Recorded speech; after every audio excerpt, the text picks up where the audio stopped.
శ్రీ విద్యా ఛానల్కి స్వాగతం అండి.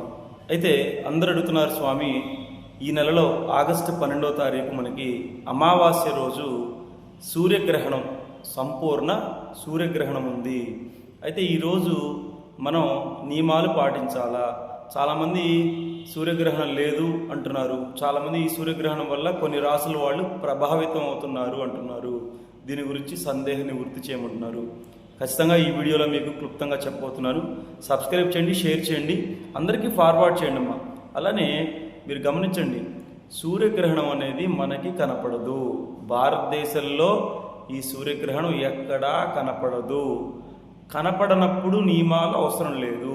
చాలామంది కనపడకపోతే నియమాలు పాటించాలని కొన్ని వీడియోలు వస్తున్నాయి, కానీ మీరు పట్టించుకోవద్దు. ఎందుకంటే ఇప్పుడు ఎక్కడో చైనాలలో లేదా ఎక్కడో కూడా అమెరికాలో వర్షం పడుతుంది, నేను ఇక్కడ గొడుగేసుకొని వెళ్తున్నాను, నన్ను చూసే వాళ్ళందరూ నవ్వుతారు.